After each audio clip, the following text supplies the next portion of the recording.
semua yang hadir di sini untuk mundur lebih jauh supaya kita lebih mengenal apa dan bagaimana PKI tersebut, saudara. Sebab banyak anak-anak muda sekarang nggak tahu PKI itu apa dan bagaimana. Bahkan sekarang terjadi pemerintiran berita. PKI yang dulu melakukan pengkhianatan, sekarang mulai diubah, dikesankan seolah-olah mereka itu adalah korban yang dizalimi. Karena itu ini harus diluruskan. Saya pikir acara ini luar biasa, Kiai Musfik dan seluruh tokoh Subang, karena memang sejak tahun 1998 tatkala reformasi digulirkan sampai hari ini, ada beberapa catatan kejadian yang harus kita sama ketahui. Satu, semenjak reformasi tahun 1998, yang pertama harus dicatat adalah pemutaran film tentang pengkhianatan G30 SPKI yang biasanya setiap tanggal 30 September ditayangkan oleh stasiun-stasiun televisi di stop dan tidak boleh diputar kembali sampai hari ini, ya ikhwan. Ada apa? Berarti di sana ada tangan-tangan bermain di balik kekuasaan yang takut boroknya dibuka, yang takut kalau masyarakat generasi muda tahu kebobrokan mereka. Ya, mereka bermain sampai film itu dari tahun 98 hingga hari ini tidak diputar kembali, saudara. Jadi kalau anak-anak muda yang lahir tahun 90, itu tahun 98 baru masuk SD, saudara. Nah, jadi begitu masuk SD ini mereka udah nggak ngerti nih tentang apa dan bagaimana PKI, saudara. Dan yang kedua, sejak tahun 1998, saudara, dalam kurikulum sejarah nasional Indonesia, sejarah kemerdekaan Indonesia, sejarah revolusi Indonesia, maka bagian tentang pengkhianatan PKI dihapus dari buku sejarah. Jadi saudara-saudara kita yang sekolah di SD, di SMP, di SMA sejak tahun 98 sampai hari ini tidak pernah lagi mendapatkan kurikulum tentang pengkhianatan PKI.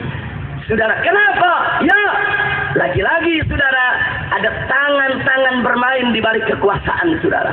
Nggak bisa, orang kalau nggak punya pengaruh, orang kalau nggak punya kekuatan, nggak mudah menghapus itu dari kurikulum, saudara. Kalau itu bisa dihapus dari kurikulum, berarti ada tangan kuat yang bermain, berarti ada kekuatan yang bermain, berarti ada orang besar yang bermain. Saudara, hati-hati, saudara. Itu yang kedua yang perlu dicatat. Yang ketiga, saudara, sebelum reformasi 98 tidak ada satu buku PKI pun yang bisa dicetak dan diperjualbelikan di pasar, saudara. Tapi semenjak reformasi 98 sampai hari ini sudah ratusan buku dengan aneka ragam judul dibuat untuk menunjukkan kalau PKI itu pahlawan, PKI itu pejuang, PKI itu baik. Tokoh-tokoh PKI dipahlawankan, saudara. Mereka cetak bukunya, mereka bagikan ke masyarakat, mereka jual di toko-toko, saudara. Sehingga banyak generasi muda yang nggak tahu kalau PKI itu bajingan, penjahat, saudara, pecundang. Ini yang harus diluruskan. Betul? Takbir. Begitu saya mau tanya malam ini, siap ngaji? Siap belajar sejarah? Mau tahu PKI? Betul? Takbir. Sallu ala Nabi. Dan yang keempat, saudara, kita dininabobokan. Oh, banyak pejabat-pejabat mengatakan, saudara, PKI itu masa lalu, nggak usah diceritakan. PKI mustahil bangkit. PKI udah finish. PKI nggak bakal bangkit. Bohong, saudara. Kita dininabobokan, kita ditipu. Kenapa itu dipropagandakan? PKI sudah selesai, PKI tidak akan bangkit, mustahil PKI bisa bangkit. Tujuannya supaya umat Islam lalai, supaya umat Islam lengah, sehingga mereka bisa bangkit dengan leluasa, saudara. Bahaya tidak? Yang kelima, saudara, nggak sampai di situ. Sejak tahun 1998, saudara, ya, Litsus yang tadinya diwajibkan atas tiap-tiap warga negara Indonesia yang mau jadi anggota dewan, yang mau jadi pejabat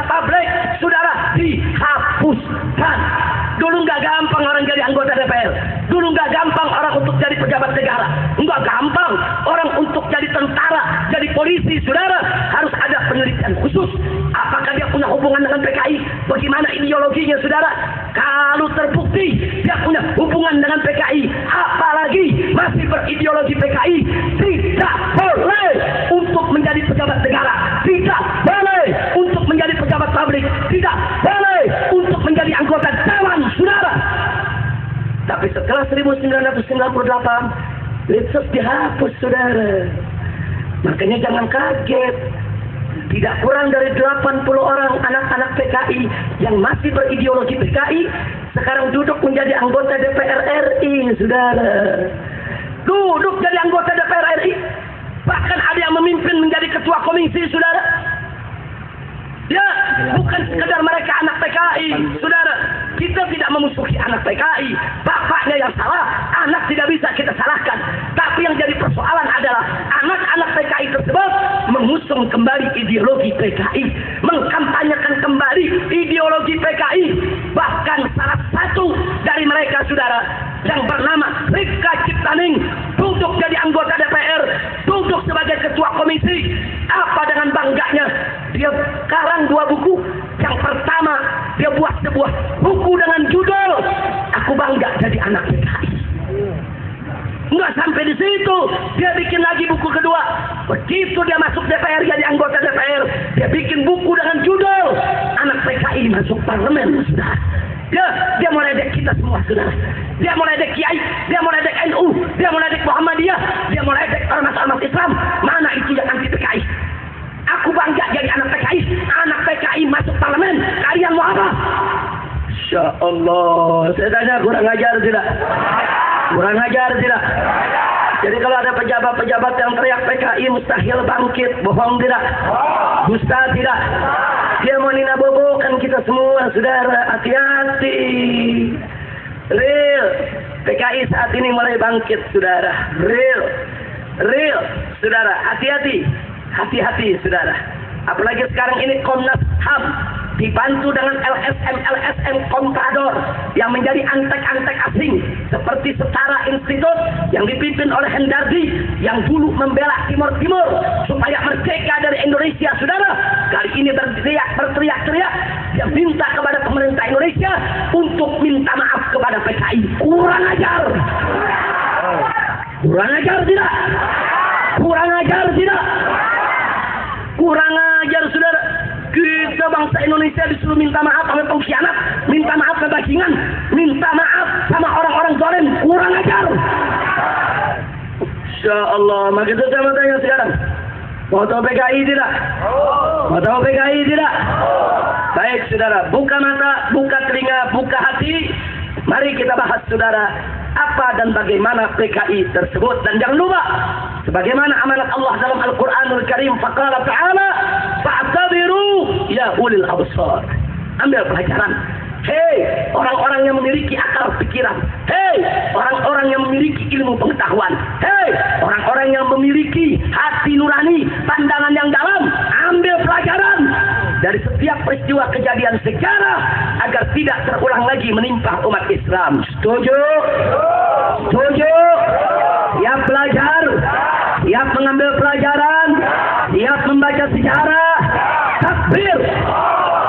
Sallu ala Nabi. Kita mulai, saudara. Di tahun 1914, jauh sebelum G30 SPKI, saudara, 85 tokoh komunis Belanda datang ke Indonesia dipimpin oleh Henk Snevely. Catat baik-baik. Tahun 1914, 85 tokoh komunis Belanda datang ke Indonesia, saudara, dipimpin oleh Henk Snevely dan membentuk asosiasi perburuhan sosialis demokratik, saudara, yang dalam bahasa Belandanya disebut Indische Sosialis Demokratis Vereniging, yang disingkat ISDV. Disingkat ISDV yang dirikan orang Belanda, tokoh Belanda dari Partai Komunis Belanda, saudara. Pertanyaannya, kenapa dia dirikan di Indonesia, saudara? Ya, karena di negeri Belanda sedang terjadi pergumulan, pertikaian politik antara kelompok kapitalis dan kelompok, saudara, sosialis komunis, saudara. Nah, sehingga tokoh-tokoh komunis Belanda melihat kalau ingin menggoyang pemerintahan Belanda, maka mesti digoyang dari Indonesia yang merupakan bagian dari pemerintahan Hindia Belanda ketika itu, saudara. Jadi tujuan mereka datang, mereka mau goyang ini negeri, saudara, supaya pemerintahan kapitalis Belanda goyang dan bisa digulingkan, diganti dengan pemerintahan komunis Belanda. Dari pemerintahan kapitalis, mereka mau ganti menjadi pemerintahan komunis. Sampai di sini jelas tidak? Jelas tidak? Jelas tidak? Lalu apa mereka lakukan di Indonesia, saudara? Mereka merekrut para buruh dan petani, buru-buru perkebunan, buru-buru pelabuhan, saudara. Di mana-mana para petani-petani miskin direkrut oleh ISDV, saudara. Oh, dengan iming-iming, dengan janji, kalau ikut ISDV aman dari gangguan pemerintah Belanda. Sebab kalau pemerintah Belanda mau ganggu mereka, ISDV yang akan maju, yang notabene juga orang Belanda, saudara. Nah, karena petani dan rakyat kita banyak miskin, banyak dizolimi Belanda, mereka butuh perlindungan, saudara. Oh, ada ISDV mau melindungi, rame-rame ikut, saudara. Lalu apa yang terjadi, saudara? Semakin hari semakin banyak buruh dan petani yang ikut. Akhirnya tahun 1917 para petani dan buruh tersebut, saudara, dikipasi, diprovokasi, dijadikan bemper, dijadikan alat untuk melakukan kerusuhan di berbagai tempat, saudara. 1917 mereka bikin kerusuhan, mereka bakar pabrik, mereka bakar perkebunan, saudara. Dan tolong dicatat, saudara, anak-anak PKI saat ini dengan sombong mereka mengatakan, dulu tahun 1917 kami PKI melakukan pemberontakan terhadap Belanda. Kami dengan gagah berani melawan Belanda. Bohong, saudara. Ketika itu ISDV melakukan kerusuhan bukan untuk kemerdekaan Indonesia. Ketika itu petani dan buruh diperalat untuk bakar ini bakar itu, bukan untuk kemerdekaan Indonesia. Mereka hanya dijadikan alat untuk menggoyang stabilitas politik di Belanda supaya pemerintahan kapitalis terguling diganti dengan pemerintahan komunis, saudara. Kalau begitu saya mau tanya, ISDV kurang ajar tidak? Politik tidak? Jahat tidak? Mereka bikin kerusuhan, saudara. Dari kerusuhan itu, saudara, ribuan buruh ditangkap, ratusan petani ditangkap, yang disiksa, yang ditembak mati, saudara. Sementara orang-orang Belandanya hanya dipulangkan ke negeri Belanda, saudara. Pemerintah Belanda marah karena terjadi kerusuhan. Pengurus ISDV ditangkap, dipulangin ke negeri Belanda, saudara. Sementara petani kita kesian, buruh kita kesian, mereka ditangkap, mereka diseret, mereka digantung, mereka dibunuh, saudara. Maka itu saya mau tanya, ISDV kurang ajar tidak? Kurang ajar tidak? Saya mau tanya, kalau gitu ISDV berjuang untuk kemerdekaan Indonesia bukan? Untuk kemerdekaan Indonesia bukan? Bukan, saudara. Sampai di sini jelas? Sampai di sini jelas? Mari kita lanjutkan, saudara. Beberapa orang Belanda yang tidak dipulangkan ke Belanda karena dianggap tidak terlibat di dalam kerusuhan, saudara, melanjutkan memimpin ISDV. ISDV tidak dibubarkan oleh penjajah Belanda, saudara, karena dianggap satu kekuatan masyarakat yang bisa dijadikan jembatan oleh penjajah Belanda, saudara, untuk memanfaatkan para petani dan buruh, saudara. Sampai di sini jelas tidak? Singkat cerita, tahun 1920 ISDV menggelar kongres di Semarang, saudara. Begitu digelar kongres di Semarang, dirubahlah namanya, saudara, dengan bahasa Indonesia. Tadinya pakai bahasa Belanda ISDV, kali ini dengan bahasa Indonesia. Apa diberikan nama? Perserikatan Komunisme di Hindia. Maksudnya Hindia Belanda, saudara.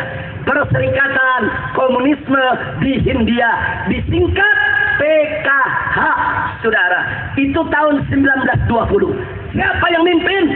Yang mimpin diambil orang Indonesia. Yang jadi ketua adalah Semaun, saudara. Dan yang jadi wakil ketua adalah Darsono.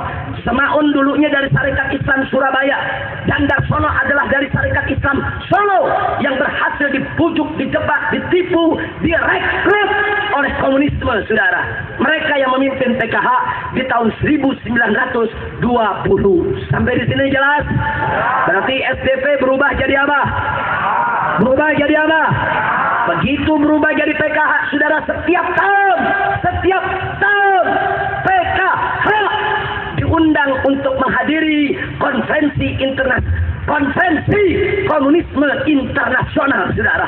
Mereka hadir konferensi komunis di Berlin. Mereka hadir konferensi yaitu komunis di Moskow. Mereka hadir konferensi daripada komunis di Beijing, di China, saudara. Mereka keliling, jaringan mereka internasional, dan mereka dipelihara oleh Uni Soviet, didukung, dibiayai, didanai secara besar-besaran, saudara. Jadi supaya Anda tahu, saudara, ini catatan sejarah, ini fakta, saudara. Dan PKI pun mengakui memang begitu sejarah mereka. Mereka bikin buku sejarah. Dalam sejarah mereka ada disebut, saudara, dengan bangga mereka menyebutkan diri mereka hadir di setiap konferensi komunisme internasional di seluruh dunia, saudara. Saya tanya sekali lagi, kira-kira sampai di sini jelas tidak? Paham tidak? Baik, langsung 4 tahun kemudian, saudara. Dari 1920 didanai oleh Uni Soviet, saudara. Diberikan bayaran oleh Uni Soviet, mereka makin getol, mereka masuk kerja ke kampung-kampung, merekrut petani, merekrut buruh, merekrut rakyat kecil, saudara, di mana-mana. Akhirnya semakin hari Perserikatan Komunisme Hindia tadi yang disingkat PKH, semakin hari semakin besar pengikutnya, saudara. Lebih besar dibandingkan tahun 1917 ketika terjadi kerusuhan, saudara. Akhirnya singkat cerita tahun 1924 PKH menggelar konferensi lagi, menggelar kongres lagi, dan merubah namanya menjadi Partai Komunis Indonesia yang disingkat PKI. Kenapa mereka rubah, saudara? Sebab tahun sebelumnya mereka hadir dalam konferensi komunisme internasional, saudara. Baik yang di Berlin maupun di Moskow, ada amanat dari Uni Soviet supaya seluruh asosiasi perburuhan yang berafiliasi ke Uni Soviet membentuk partai-partai politik di seluruh negeri mereka berada, saudara. Makanya di Indonesia mereka ubah dari Perserikatan Komunisme Hindia menjadi Partai Komunis Indonesia. Tahun 1924 resmi PKI menjadi sebuah partai, saudara. Kira-kira jelas tidak? Berarti awalnya namanya apa? ISDP. Terus berubah jadi apa? Kemudian berubah jadi apa? Berarti awal didirikan orang Indonesia atau orang Belanda? Saya mau tanya, yang pertama kali mendirikan Indonesia atau Belanda? Indonesia atau Belanda? Indonesia atau Belanda? Tujuannya untuk kemerdekaan Indonesia bukan? Tujuannya untuk kemerdekaan Indonesia bukan? Tujuannya adalah untuk menggulingkan pemerintahan kapitalis Belanda agar diganti dengan pemerintahan komunis Belanda. Sampai di sini jelas? Saya mau tanya semua, sadayana parantos ngartos, terang ke terang. Alhamdulillah. Udah berlanjut. Lanjut. Masih panjang nih. Masih panjang. Baru tahun 24, itu udah 2015. Lanjut. Bisa sampai pagi nggak apa-apa. Betul. Mau hujan. Nggak apa-apa. Emang udah lama nggak hujan ya. Siap sampai pagi? Sampai subuh? Ente sampai subuh, ane pulang. Dipikir lewat tangkep, emang bener sih ada lewat tangkep di sini. Lanjut? Baik, kita lanjutkan, saudara. Begitu tahun 1924 menjadi Partai Komunis Indonesia, maka kali ini dipimpin oleh Musso dan Alimin, saudara. Pertama dipimpin oleh Semaun dan Darsono. Kali ini begitu menjadi PKI dipimpin oleh Musso dan Alimin.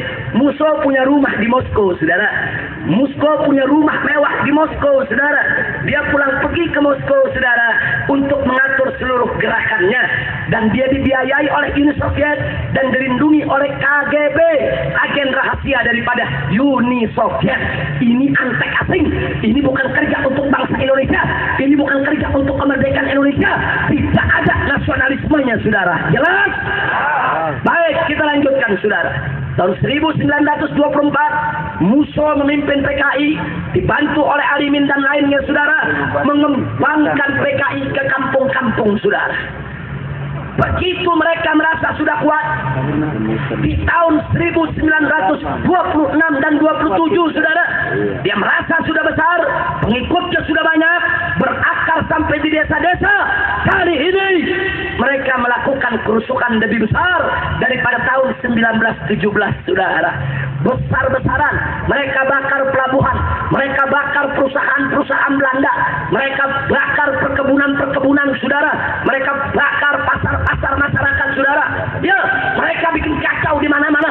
Pemerintah Belanda marah, turunkan tentara, saudara. Terjadi keributan besar-besaran. Akhirnya Musso dan Alimin ditangkap, dibuang ke Moskow, saudara. Pimpinan PKI semua ditangkap, dibuang ke Moskow, saudara.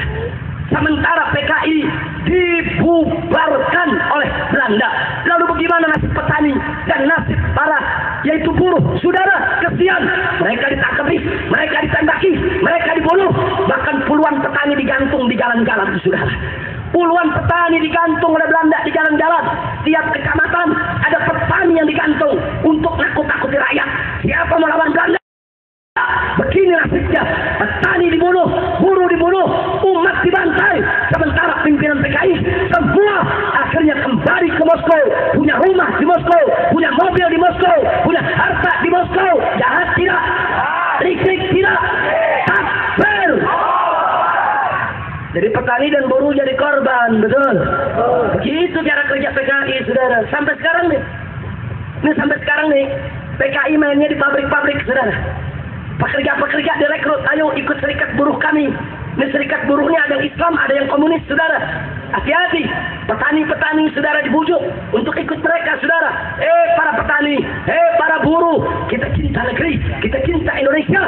Tapi jangan sampai kalian tertipu. Jangan langkah-langkah yang dilakukan oleh PKI gaya baru. Betul? Siap lawan PKI, siap ganyang PKI, siap lindungi buruh dan petani kita. Takbir! Sallu ala Nabi. Itu kejadian tahun 1927, saudara. Makanya anak-anak muda yang suka buka internet, hati-hati. Di internet kalau kita buka, anak-anak PKI bikin kronologis. Apa mereka bilang? Kami adalah pejuang kemerdekaan. Kami adalah pahlawan bangsa. Tahun 1917 dan 1927 kami melakukan pemberontakan terhadap Belanda yang orang lain nggak berani lakukan. Kami bakar pabrik-pabriknya Belanda. Kami bakar kantor-kantornya Belanda.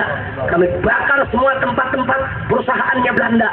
Kami adalah pahlawan. Jadi kalau anak muda yang nggak tahu sejarah, saudara, mereka pikir benar. Nah, karena belajarnya me internet, bukan me kiai. Sekarang ini ada sek baru, kiai musik, namanya sek Google. Namanya apa? Sek Google, saudara. Jadi belajar nanyanya ke Google, begitu tuh hasilnya, saudara. Nah, anak muda baca, oh PKI pahlawan, 1917 berjuang, 1927 berjuang. Oh benar juga PKI pahlawan. Akhirnya dijatuh cinta sama PKI. Bahaya tidak? Saya tanya, bahaya tidak? Bahaya tidak? Jadi saya makanya 1917, 1927 ketika PKI melakukan kerusuhan dengan memanfaatkan petani dan buruh, saudara, saya mau tanya, mereka untuk kemerdekaan Indonesia bukan? Jawab yang kompak, untuk kemerdekaan Indonesia bukan? Untuk kemerdekaan Indonesia bukan? Jadi mereka bukan pejuang, bukan pahlawan. Jangan kita tertipu dengan sejarah, saudara. Kira-kira sampai di sini jelas tidak? Jelas tidak? Akhirnya 1927 PKI dibubarkan. Musso, Alimin dibuang ke Moskow dan kawan-kawan. Di tahun 1934, akhirnya Musso diizinkan oleh pemerintah Hindia Belanda untuk kembali ke Indonesia. Tapi tidak boleh menghidupkan lagi PKI. Tidak boleh bikin lagi organisasi. Pulang ini orang-orang PKI dari Moskow, saudara. Jadi ingat, mereka di Moskow hidup senang-senang. Mereka dapat gaji, mereka dapat rumah, mereka dapat fasilitas, saudara. Sementara ribuan petani masih di penjara, saudara, nggak dikeluarkan oleh Belanda. Ribuan petani banyak yang mati di penjara-penjara Belanda gara-gara ditipu oleh PKI, saudara. Saya tanya sekali lagi, PKI licik tidak? Jahat tidak? Biadab tidak? Kita lanjutkan, pulang ini Musso dan kawan-kawan. Nah, begitu sampai saudara di Batavia di Jakarta, dia kumpul lagi dengan teman-teman PKI-nya, sepakat untuk membentuk gerakan bawah tanah PKI. Ya, PKI-nya tidak dimunculkan, tapi dia lakukan gerakan bawah tanah. Setiap provinsi di tanah Jawa ini khususnya, saudara, mereka punya koordinator-koordinator yang terus berhubungan dengan telegram, yaitu ke Moskow, saudara. Setelah ditata selama hampir 2 tahun oleh Musso pun kembali lagi ke Moskow, saudara. Musso kembali ke Moskow. Dia atur gerakan bawah tanah PKI dari Moskow, saudara. Itu kejadian 1934 sampai 1936, saudara. Dari 36 terus sampai kita merdeka, Musso dan kawan-kawan mengatur gerakan PKI dari Moskow di Uni Soviet. Sampai sini jelas tidak? Sampai sini jelas tidak? Paham semuanya? Baik, kita lanjutkan, saudara. Tibalah kemerdekaan Republik Indonesia pada tanggal 17 Agustus tahun 1945. Bagaimana Indonesia merdeka, saudara? Itu dari beberapa tahun sebelumnya. Saudara, para tokoh nasional, para founding father, para pendiri bangsa Indonesia terus menerus melakukan pertemuan-pertemuan, baik dari kelompok Islam maupun dari kelompok nasionalis, saudara. Dari kelompok Islam ada Kiai Haji Wahid Hasyim, saudara, yaitu putra daripada pendiri Nahdlatul Ulama yang ketika itu memimpin NU, saudara.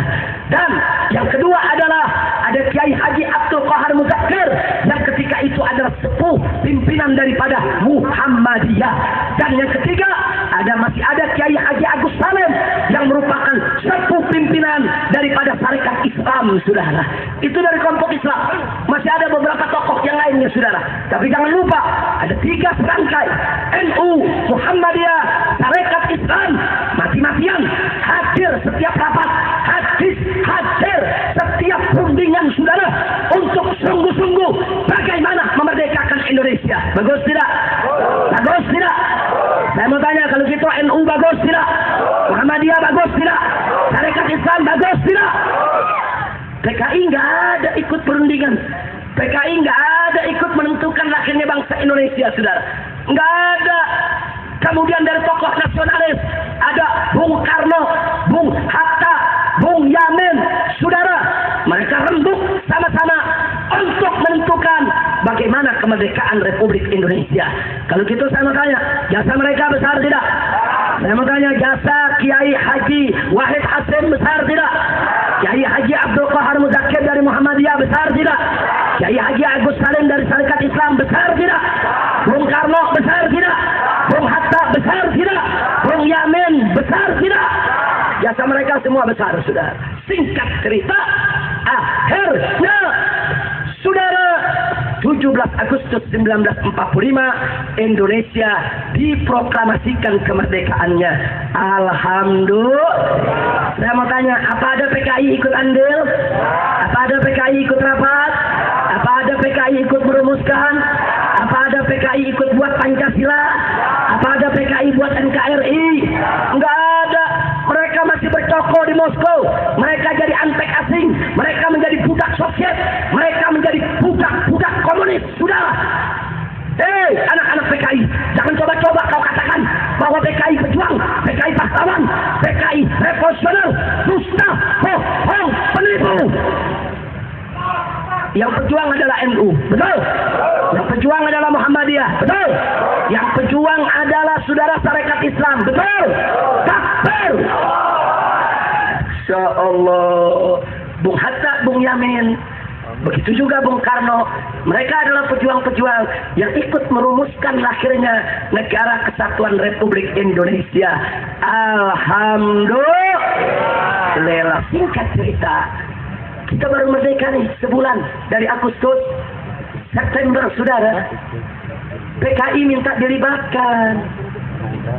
PKI pengen diakuin.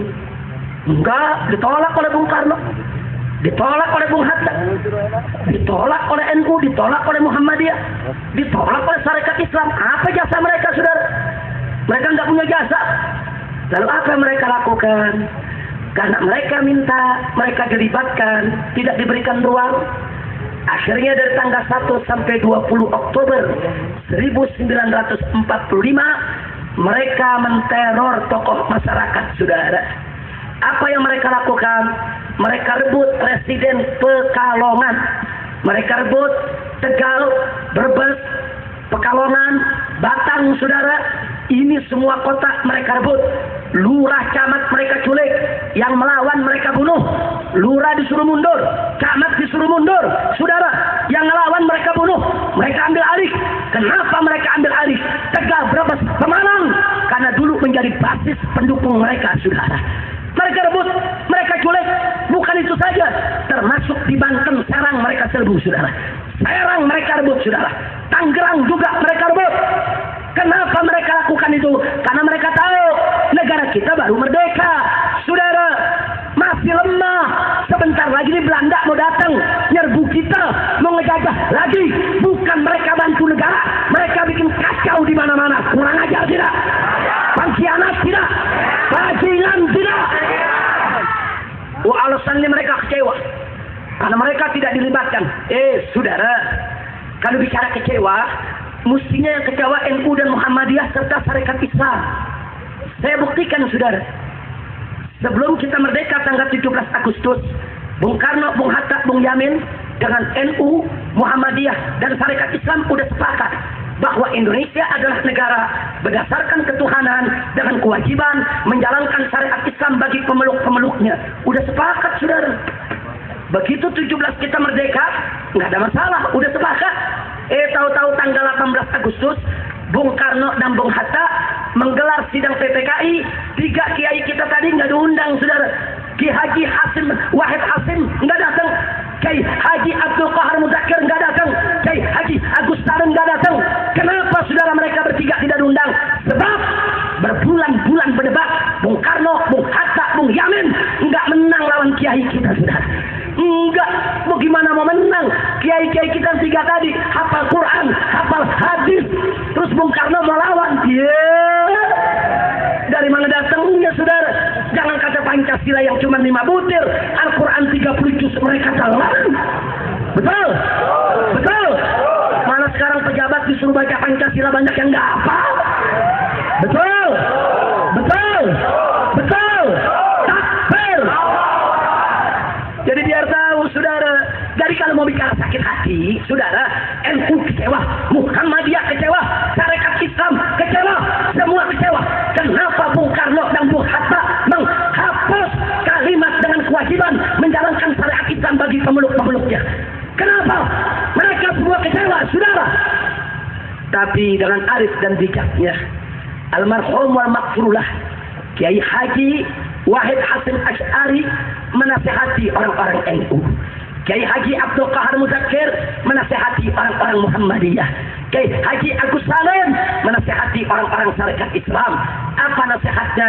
Wahai umat Islam, sabarlah, jangan ribut. Kita baru merdeka 1 hari. Kita baru merdeka 1 hari. Ini di depan kita, ini Belanda mau datang, mau nyerbu lagi, mau ngejajah lagi. Jangan ribut dulu. Jangan ribut. Kita bersatu dulu lawan Belanda. Nanti kalau negara sudah stabil, baru kita musyawarah lagi soal dasar negara. Saya tanya, kalau gitu NU arif tidak? Muhammadiyah bijak tidak? Sarekat Islam bagus tidak? Tapi jujur, kalau mau bicara kecewa, kecewa gak? Kalau mau bicara kecewa, kecewa gak? tidak? Tapi NU Muhammadiyah dan Sarekat Islam nggak emosional, saudara. Akhirnya Bung Karno malu, Bung Hatta malu, datang ke Kiai Haji Wahid Hasyim Asy'ari minta maaf. Akhirnya Bung Karno berjanji, baiklah, sekarang kita jangan ribut dulu, kita baru merdeka, ini memang terburu-buru sekali, nanti setelah stabil baru kita diskusikan lagi tentang dasar negara kita. Jadi yang penting kita bersatu dulu untuk lawan Belanda. Bagus tidak? Bagus tidak? Bagus tidak? Tahu-tahu kunyuk PKI. Kunyuk PKI datang, saudara, mau protes, mau kecewa, nyulik lurah, bunuh camat, saudara, culik bupati, kurang ajar tidak? Kalau begitu saya mau tanya, mereka pejuang atau pecundang? Pahlawan atau bajingan? Takbir! Berarti saya mau tanya, jasa NU besar tidak? Jasa Muhammadiyah besar tidak? Jasa Sarekat Islam besar tidak? Jasa para kiai besar tidak? Takbir! Hidup Islam! Hidup NU! Hidup Muhammadiyah! Hidup Sarekat Islam! Hidup ormas Islam! Takbir! Sallu ala Nabi!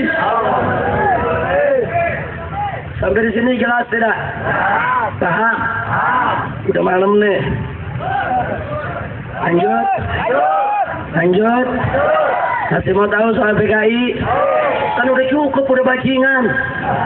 Mau ditambah? Betul? Baik.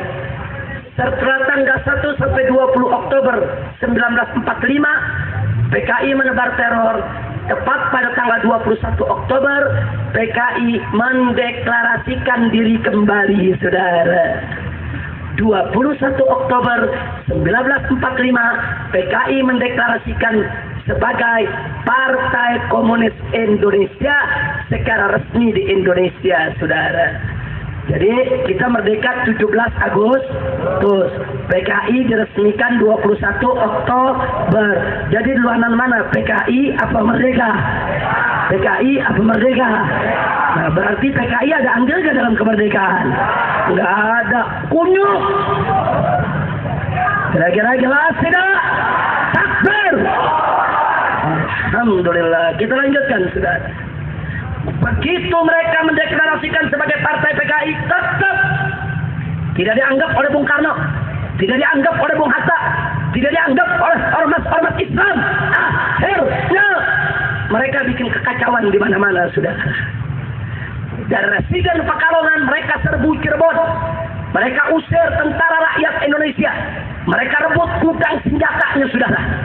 Nggak sampai di situ, di Lebak, Banten, saudara, Bupati Lebak mereka culik, mereka sembelih di jalan, saudara. Nggak sampai di situ, saudara, seorang tokoh di Tangerang yang bernama Otto Iskandar Dinata mereka culik, mereka bunuh, saudara. Itu salah satu pahlawan nasional. Mereka culik camat, mereka culik bupati, mereka bunuh di mana-mana, saudara. Mereka bikin kekacauan. Nggak sampai di situ, saudara. Bahkan beberapa pesantren mereka bakar, beberapa kiai mereka sembelih. Nggak sampai di situ, di Sumatera istana Langkat mereka serbu, sultannya mereka bunuh, istrinya, anaknya mereka bantai, harta kekayaan sultan semua dicalas oleh mereka, saudara. Ini tingkah laku PKI, bajingan, perampok, penjara, kurang ajar. Insya Allah, saya tanya sekali lagi, kalau gitu PKI, saudara, pahlawan atau bajingan? Pahlawan atau bajingan? Pejuang atau pecundang? Itu fakta, saudara. Tapi tolong dicatat, PKI berhasil nakut-nakuti pemerintah. PKI berhasil nakut-nakuti Bung Karno, saudara. Nah akhirnya apa, saudara? Tahun 45 mereka bikin kekacauan semacam itu, saudara. Sampai tahun 46 mereka bikin kekacauan, mereka teror di mana-mana. Kiai diculik, camat diculik, yang mereka nggak suka mereka bunuh, saudara. Akhirnya tahun 1947 mereka diajak damai oleh Bung Karno. Sudahlah, jangan bikin kekacauan di mana-mana. Sebab Belanda ngancam mau datang lagi, saudara, tahun 48, saudara. Belanda ini lagi bikin pertemuan mau ngambil Indonesia lagi, saudara. Nah, Soekarno ini orang baik. Dia pengen udahlah bangsa Indonesia dia mau rangkul semua, saudara. Ayolah PKI. Ayolah, ayo kita sama-sama. Ayo kita bangun negara. Kau jangan culik orang lagi. PKI setuju. Kompensasinya apa, saudara? Kompensasinya tokoh PKI yang bernama Amir Syarifuddin diangkat menjadi Perdana Menteri. Supaya Anda tahu, saudara, Amir Syarifuddin tahun 1947, tokoh PKI, pimpinan PKI, diangkat menjadi Perdana Menteri. Dan betul, begitu tokoh PKI jadi Perdana Menteri, semua teror stop. Emang dia yang buat, saudara, teror? Memang dia yang suka nyulik, saudara. Begitu jadi Perdana Menteri, penculikan stop. Kurang ajar tidak? Saya tanya, kalau gitu PKI, saudara, teroris bukan? Bajingan bukan? Penjahat bukan? Jangan salahkan Bung Karno. Kita baru merdeka, tentara kita masih lemah. Bung Karno masih lemah. Saudara, udah dirongrong. PKI ini dukungan luar negeri, dukungan Soviet, punya dana, punya senjata, saudara. Nggak gampang ngatasinya, saudara. Jadi saat itu langkah Bung Karno sudah tepat. Konsolidasi dulu. Ini kekuatan berserakan. Betul? Saudara 47. Begitu Amir Syarifuddin tokoh PKI menjadi Perdana Menteri, tahu apa yang dilakukan? Orang-orang PKI dimasukkan dalam tubuh tentara. Orang-orang PKI dimasukkan dalam tubuh polisi. Orang-orang PKI diangkat jadi komandan-komandan batalion, saudara. Dan orang-orang PKI dijadikan kepala-kepala polisi di beberapa daerah. Orang-orang PKI diangkat jadi lurah, jadi camat, jadi bupati di berbagai tempat. Di pegawai negeri sipil, di militer, semua disusupi oleh kader-kader PKI. 1 tahun dia berkuasa, kader PKI masuk ke semua ini. Masya Allah, kira-kira jelas tidak? Likik tidak? Likik tidak? Sekali lagi likik tidak? Umat Islam marah, NU marah, Muhammadiyah marah, saudara. Syarikat Islam marah, tentara ikut marah, saudara. Apa-apaan ini? Kok PKI berkuasa di mana-mana? Khususnya di Jawa Tengah, saudara, marah semua. Datang ke Bung Karno, saudara, supaya ini dibubarkan kabinet Amir Syarifuddin. Tapi lagi-lagi Bung Karno berhati baik. Ini kan baru damai, nggak usah ribut dulu lah. Yang penting kan sekarang penculikan nggak ada nih, pembunuhan nggak ada, pelan-pelan lah kita selesaikan. Singkat cerita, masuk tahun 1948, saudara, baru 1 tahun dia jadi Perdana Menteri. Diadakan perjanjian Renville dengan Belanda, saudara. Nah, dalam perjanjian Renville, singkat cerita, Indonesia dirugikan. Masa Perdana Menteri berunding sama asing, bukan dia bela negara, dia bikin rugi negara, saudara. Nah, begitu negara dibikin rugi, saudara, Bung Hatta marah, didukung oleh ormas-ormas Islam, menghadap ke Bung Karno, minta, saudara, supaya Amir Syarifuddin diberhentikan dari Perdana Menteri dan kabinetnya dibubarkan, saudara. 17 Januari 1948 perjanjian Renville dibuat, dan tanggal 23 Januari 1948 akhirnya alhamdulillah Bung Karno memberhentikan Amir Syarifuddin dan membubarkan kabinetnya, saudara. Takbir. Bagus tidak? Bagus tidak? Kali ini Bung Karno kembali kepercayaan dirinya. Nggak bisa ini dibiarkan. Ini PKI bukan mau bangun bangsa. Ini PKI mau merusak bangsa, saudara. Akhirnya, saudara, diangkatlah Bapak Wakil Presiden Bung Hatta merangkap jabatan sebagai Perdana Menteri. Apa yang dilakukan oleh Bung Hatta, saudara? Dari bulan Januari, saudara, sampai bulan Juli, saudara, yang dilakukan oleh Bung Hatta adalah politik rera. Apa itu rera? R-nya adalah reorganisasi, R-nya adalah rasionalisasi. Maksudnya apa? Bung Hatta mengambil kebijakan, saudara, seluruh pejabat, seluruh pegawai negeri, seluruh komandan tentara yang berasal dari PKI diberhentikan, semua dikeluarkan, saudara. Tentara dibersihkan dari PKI, polisi dibersihkan dari PKI, pegawai negeri dibersihkan dari PKI. Ini Bung Hatta punya kerja. Bagus tidak? Bagus tidak? Oh, PKI marah besar, saudara. Akhirnya didengkotnya pulang dari Moskow, saudara. Sudah belasan tahun nggak pulang. si musuh, saudara, pulang dari Moskow, saudara, datang ke Indonesia, langsung menggelar konferensi PKI bulan Agustus tahun 1948, saudara. Hasil konferensi disampaikan kepada Presiden Soekarno. Isinya bahwa Indonesia kalau mau didukung oleh PKI, maka harus berkiblat kepada Uni Soviet. Bung Karno marah. Kata Bung Karno, tidak. Kita negara berdaulat. Kita negara berdaulat yang berdiri di atas kaki sendiri. Tidak boleh kita lepas dari Belanda, dijadikan budak oleh Uni Soviet. Bagus tidak? Saya mau tanya dalam hal ini Bung Karno, bagus tidak? Bagus tidak? PKI suruh kita jadi budak Uni Soviet, kurang ajar tidak? Saya mau tanya, kurang ajar tidak? Berarti mereka berjuang untuk kemerdekaan Indonesia atau untuk Uni Soviet? Untuk negara dan bangsa atau untuk asing? Kalau begitu mereka itu pahlawan atau pecundang? Pejuang atau bajingan? Takbir! Ya Allah, sampai di sini jelas tidak? Makanya anak-anak sekolah mesti apa? Nah kalau Habibnya tahu sejarah, masa anak sekolah nggak tahu? Mesti tahu, ini sejarah bangsa kita, saudara. Ini sejarah bangsa kita. Lurah-lurah mesti tahu, camat-camat mesti tahu, saudara. Kapolsek mesti paham. Koramil dan ramil, saudara mesti paham, saudara. Ini sejarah, hati-hati. Belajar dari sejarah, saudara. Bagaimana liciknya mereka, saudara. Kira-kira sampai di sini jelas tidak? Jelas tidak? Lalu apa yang terjadi, saudara? Yang terjadi tanggal 5 September PKI minta Indonesia untuk berkiblat ke Soviet. Tanggal 10 September ditolak oleh Soekarno, saudara. Begitu ditolak, PKI marah besar. Mereka melakukan gerakan tanggal 11 sampai 12 September 1948. Apa yang mereka lakukan?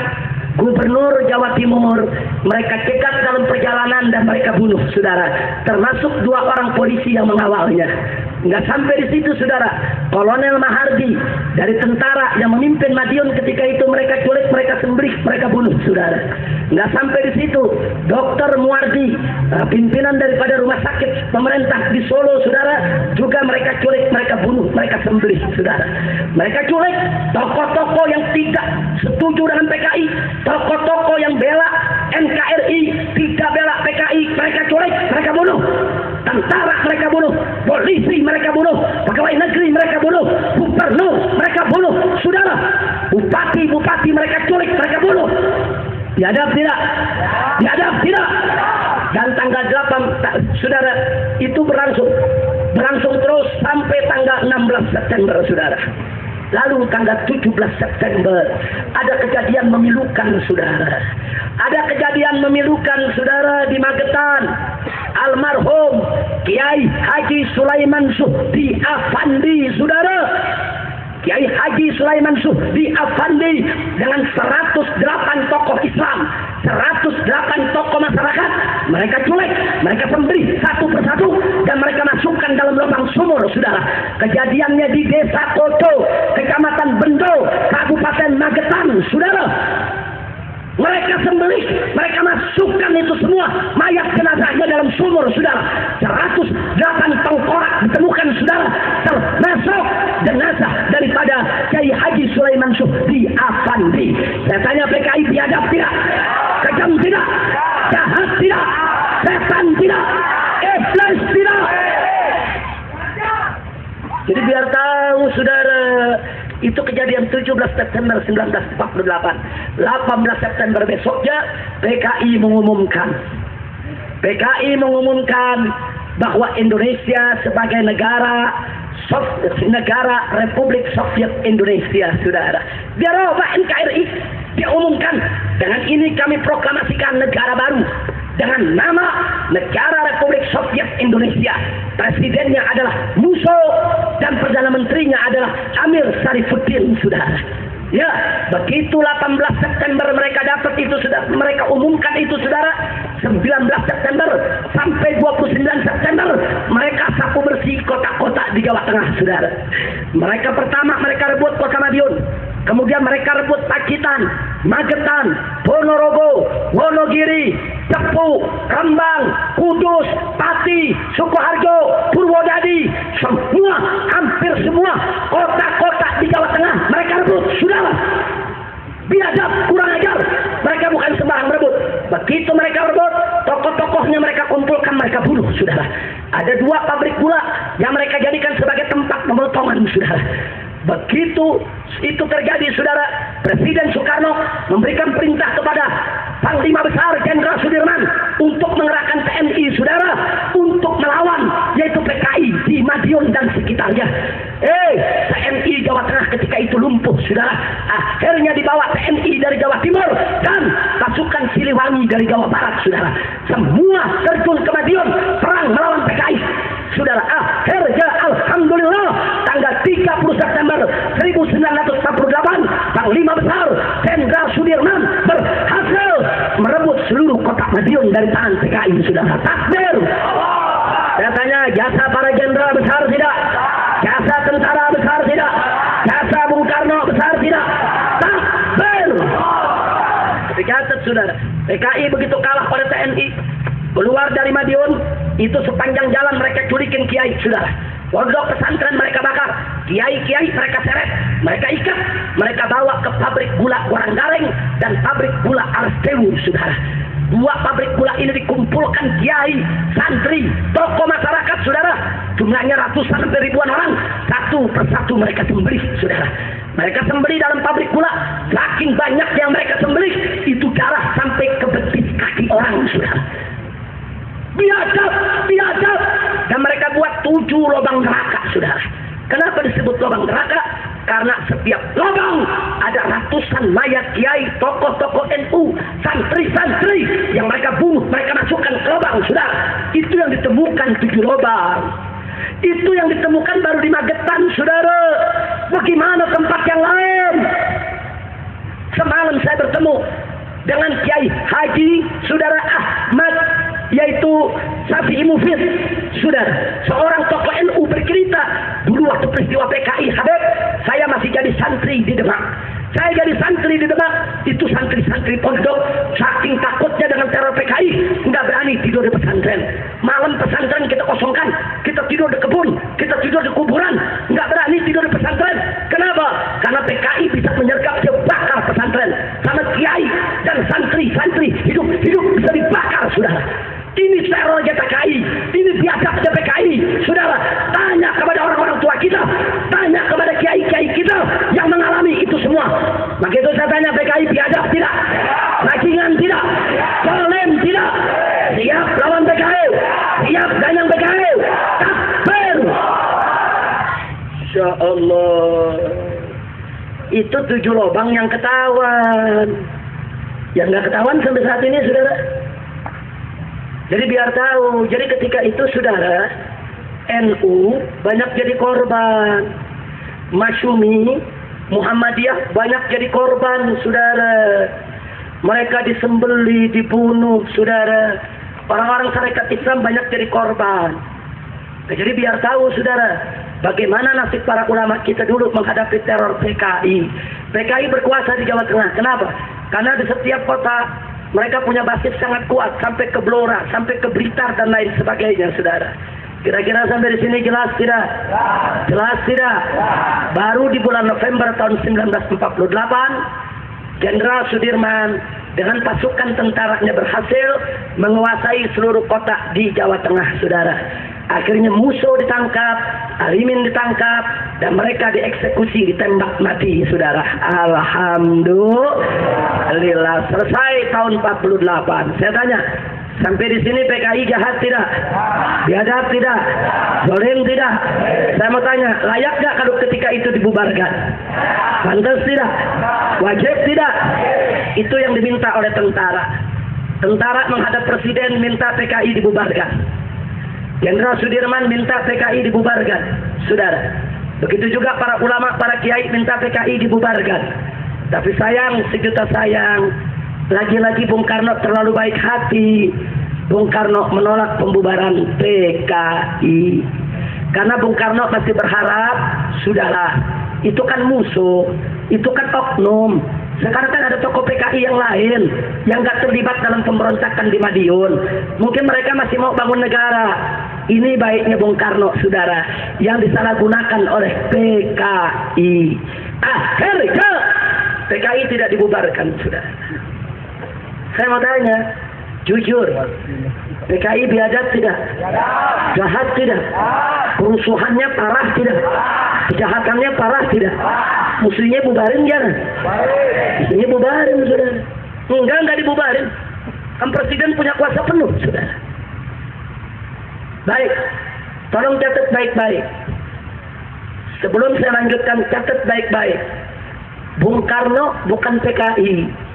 Bukan, saya nggak pernah menuduh Bung Karno PKI, saudara. Bung Karno bukan PKI. Akan tetapi, keputusan-keputusan Bung Karno banyak menguntungkan PKI. Kira-kira jelas tidak? Jelas tidak? Nah, termasuk yang ini, sudah. Tidak dibubarkan. Lalu apa yang terjadi? Tahun 1950, PKI melakukan konferensi, melakukan pembaharuan, tampillah DN Aidit sebagai pemimpinnya, saudara. Didampingi dengan Nyoto dan yang lainnya, saudara. Akhirnya DN Aidit pimpin, lalu apa yang dilihat? Oh, ini gara-gara peristiwa Madiun, ini masyarakat nggak simpatik lagi sama PKI. Bagaimana supaya masyarakat simpatik dengan PKI? Bagaimana supaya PKI ini namanya, citranya naik kembali? Akhirnya mereka pakai ilmu menjilat, saudara. Mereka jilat Bung Karno habis-habisan. Mereka puja-puji Bung Karno, mereka bela Bung Karno, saudara. Mereka bikin laporan-laporan yang menyenangkan Bung Karno. Semua putusan Bung Karno mereka dukung, semua putusan Bung Karno mereka bela. Mereka manut, mereka nggak pernah lagi mau protes Bung Karno. Kenapa? Untuk balas jasa atas kebaikan Bung Karno tidak mau membubarkan PKI. Akhirnya Bung Karno sayang kepada PKI, saudara. Sayang betul. Lalu dari sayangnya, saudara, ada tokoh-tokoh PKI yang dibuang ke Moskow seperti Nyoto, diizinkan untuk kembali ke Indonesia pada tahun 1953, saudara. Tokoh-tokoh PKI yang lari ke Cina, yang lari ke Moskow, rame-rame balik di bawah pimpinan DN Aidit, saudara. Kira-kira jelas tidak? Jelas tidak? Nggak sampai di situ. Bahkan di tahun 1955 PKI berhasil membersihkan namanya lagi, berhasil merebut simpatik masyarakat lagi, dan akhirnya PKI diizinkan ikut pemilihan umum pertama di Indonesia, saudara. Hasilnya PKI menjadi 4 besar pemenang pemilu, saudara. Setelah ada PNI, Masyumi, NU, dan PKI. Ketika itu, saudara, tercatat tidak kurang dari 1,5 juta anggota PKI di seluruh Indonesia. 1.500.000 orang, saudara, tercatat dari hasil pemilu, saudara. Coba lihat, saudara, kok bisa begitu? Itulah bangsa Indonesia, mudah memaafkan orang, saudara. Orang salah, ya udahlah, maafin. Dan memang kita begitu, sudah mudah memaafkan. Tapi jangan salah paham. Ada orang lain yang menyalahgunakan sikap baik kita. Ada orang lain yang nggak tahu diri, menyalahgunakan daripada pemaafnya kita. Betul? Begitu saya tanya, PKI tahu diri tidak? Licik tidak? Jahat tidak? Oh, saudara, begitu PKI 55, saudara, memenangkan persoalan tersebut, saudara, akhirnya apa yang terjadi? Tahun 1957, para ulama se-Indonesia berkumpul di Palembang, Sumatera Selatan, saudara, rame-rame menggelar konferensi ulama Indonesia, saudara. Hasilnya meminta kepada Presiden Soekarno untuk membubarkan PKI, saudara. Ulama yang minta. Ini putusan konferensi ulama tahun 1957. Semua ulama dari semua golongan, dari NU, dari Masyumi, dari Muhammadiyah, dari Syarikat Islam, semua kumpul. Tapi ditolak oleh Bung Karno, saudara. Lagi-lagi ditolak oleh Bung Karno. Jadi di sini kenapa para ulama turun tangan? Sebab tentara minta Bung Karno bubarin PKI, nggak dibubarin. Ormas-ormas Islam minta Bung Karno bubarin PKI, nggak dibubarin. Para tokoh negara minta Bung Karno bubarin PKI, nggak dibubarin. Ya sudah, semua dorong, coba dong ulama yang bicara. Sekarang begitu ulama udah konferensi, hasilnya kasih Bung Karno, tetap nggak dibubarin, saudara. Kenapa? Saking hebatnya PKI membujuk Soekarno, saudara. Sehingga Bung Karno nggak percaya laporan orang. Pokoknya bagi Bung Karno PKI itu baik, PKI itu berguna, PKI itu manfaat, PKI itu berjasa. Kenapa? Dan ada tahun 50 saudara, PKI terus melakukan pendekatan dengan Bung Karno, dipujinya, dipujanya, didukungnya, dibelanya, habis-habisan. Itu yang terjadi saudara. Kira-kira jelas tidak? Jelas tidak? Takbir. Lanjut.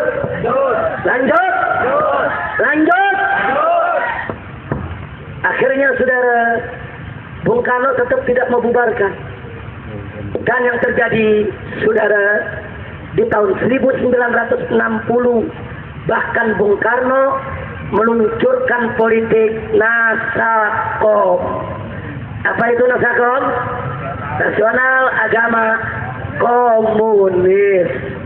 Bung Karno membujuk ormas-ormas Islam, tolonglah dukung saya, kita mau bersatu buat bangsa saudara. Tapi saat itu Masyumi tetap menolak saudara. Begitu Masyumi menolak saudara, akhirnya bulan Agustus tanggal 17 tahun 1960 justru Masyumi yang dibubarkan oleh Bung Karno saudara. Masyumi, partai Islam besar ketika itu, dibubarkan oleh Bung Karno karena tidak mendukung politik Nasakom Bung Karno saudara. Jadi bukan PKI yang dibubarkan, bahkan partai Islam yang dibubarkan. Fakta sejarah saudara. Buka buku sejarah saudara. Kira-kira jelas tidak? Singkat cerita, PKI senang, saingan utama sudah dibubarkan. Masyumi udah bubar, saingan besar, saingan berat saudara.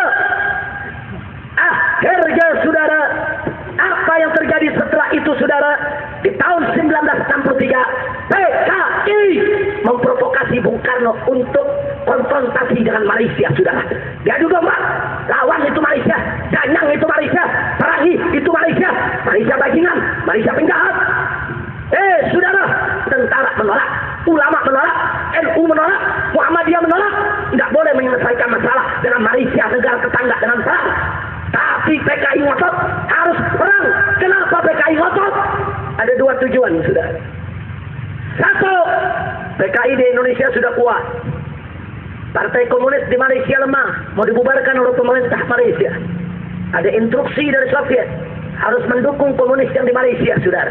Begitu goyang Malaysia, acak-acak Malaysia, supaya partai komunis di Malaysia tumbuh pesat berkembang saudara. Lecek tidak?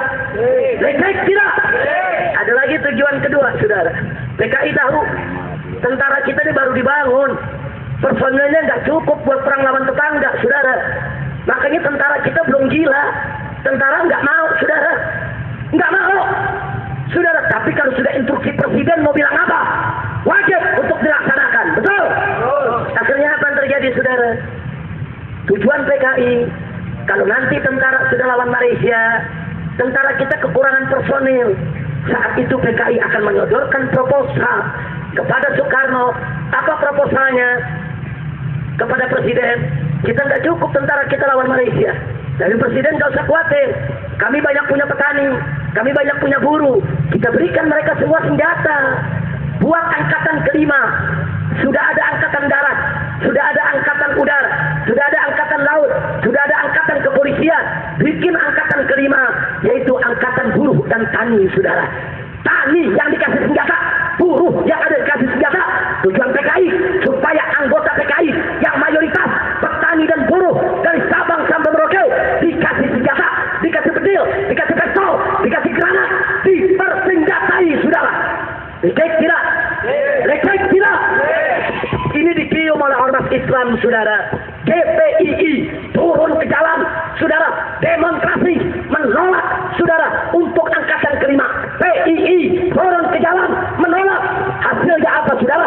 PKI tersinggung, minta Bung Karno untuk membubarkan GPII, Gerakan Pemuda Islam Indonesia, dan dibubarkan oleh Bung Karno saudara. Masyumi dibubarkan, GPII dibubarkan karena semua melawan PKI saudara. Maaf, saya mau tanya, kalau begitu pengaruh PKI kuat tidak? Kuat tidak? Soekarno saat itu lemah, PKI yang kuat saudara. PKI terlalu kuat, makanya dia bisa dikte Bung Karno saudara. Bung Karno bukan PKI, bukan. Tapi posisi Bung Karno lemah, posisi PKI cukup kuat ketika itu saudara. Jadi biar anda tahu PKI itu nggak main-main. Saya mau tanya, Kalau PKI lemah, apa bisa ngatur presiden? Jawab yang kompak, kalau PKI lemah, apa bisa atur presiden? Kalau dia bisa atur presiden, bisa bubarkan Masyumi, bisa bubarkan GPI, berarti lemah atau kuat? Lemah atau kuat? Pengaruhnya kecil atau besar? Nggak sampai di situ. Begitu GPI dibubarkan, ulama-ulama marah, kiai-kiai marah, saudara.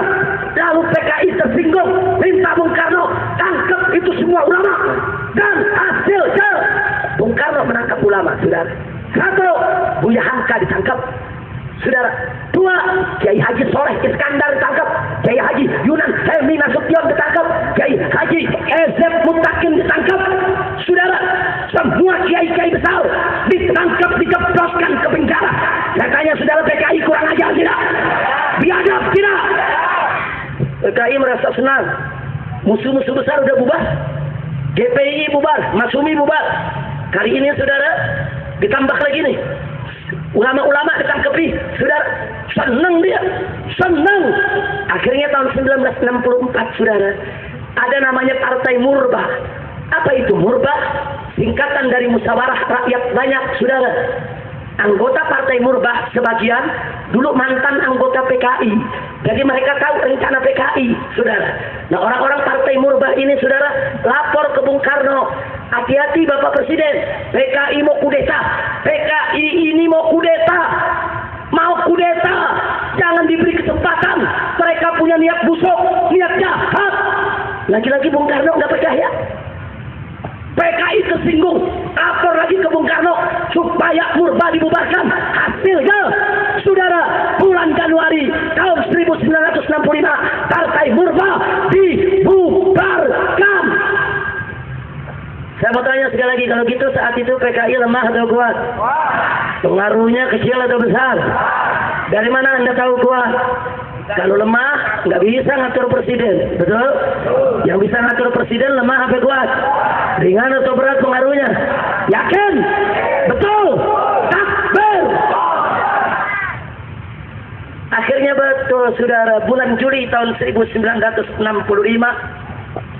saudara, PKI, saudara, mendapatkan izin dari presiden untuk membawa 2.000 kadernya dari buruh dan petani untuk dilatih militer.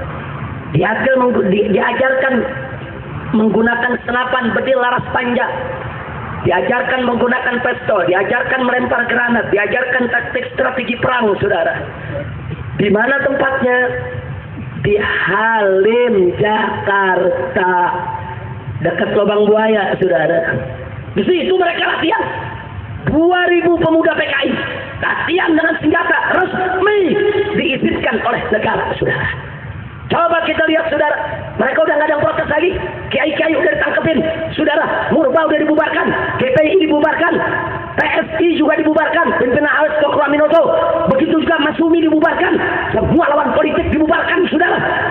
Semua lawan politik PKI dibubarkan.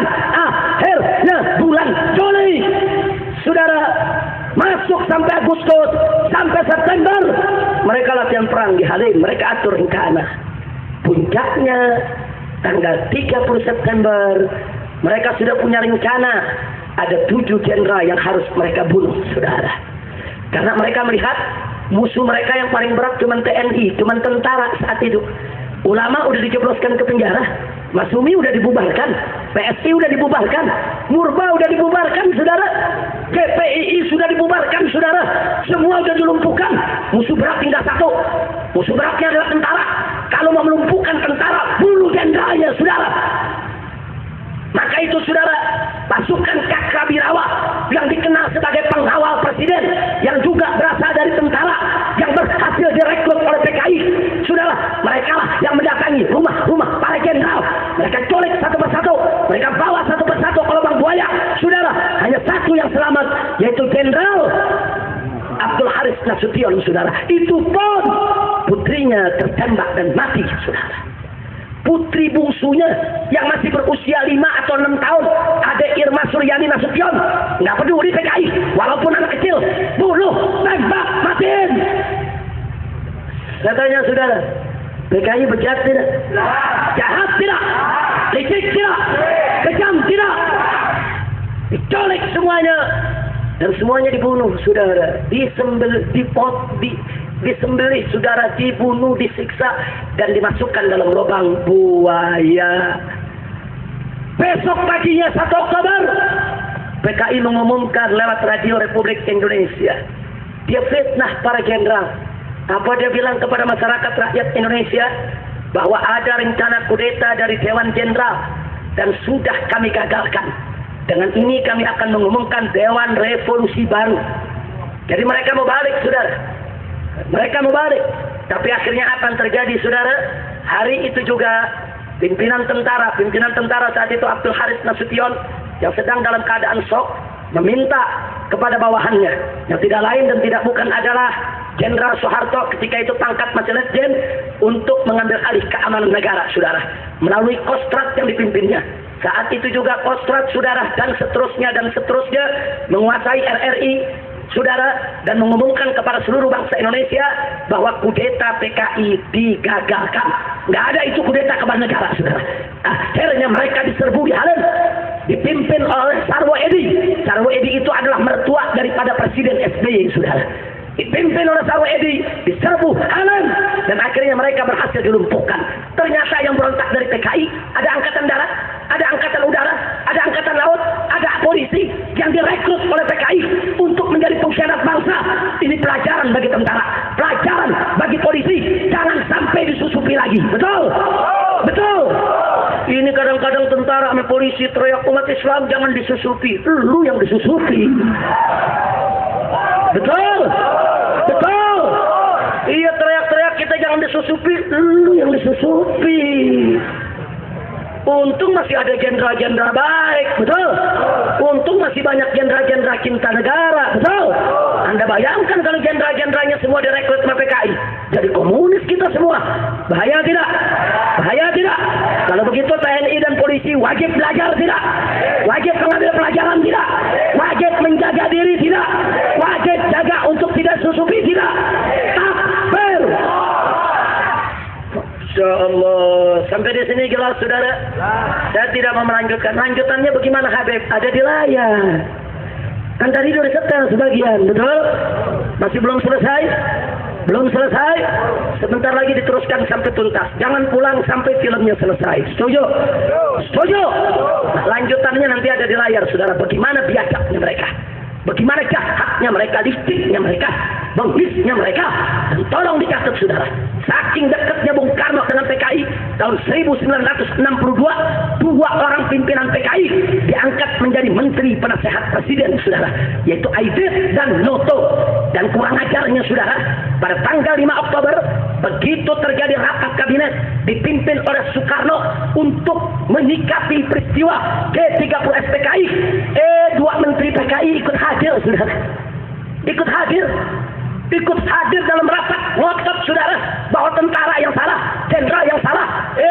Itu jenderal kau culik dari rumah, itu jenderal lagi pada tidur kau bangunin, kau culik, betul? Jadi kau jangan karang cerita. Kalau jenderal-jenderal itu lagi rapat mau berontak, baru betul. Berarti jenderal yang punya makar, betul? Betul. Ini jenderal lagi tidur mana ke? Lagi tidur di rumah, ada lagi mau sholat subuh, saudara. Mereka culik, mereka bunuh. PKI pengkhianat, pendusta, pembohong, tukang fitnah, saudara. Begitu saya mau tanya sekarang, sekali lagi jawab yang kompak semua rame-rame. Sudah jelas belum soal PKI? Sudah jelas belum soal PKI? Jadi PKI pada awalnya didirikan oleh orang Indonesia atau Belanda? Jawab yang tegas, Indonesia atau Belanda? Untuk kemerdekaan Indonesia atau kepentingan Belanda? Yakin? Percaya?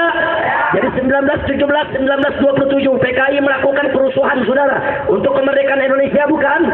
Untuk kemerdekaan Indonesia bukan? Bahkan yang jadi korban siapa? Petani jadi korban tidak? Buruh jadi korban tidak? Kalau gitu PKI jahat tidak? Jahat tidak? Jahat tidak?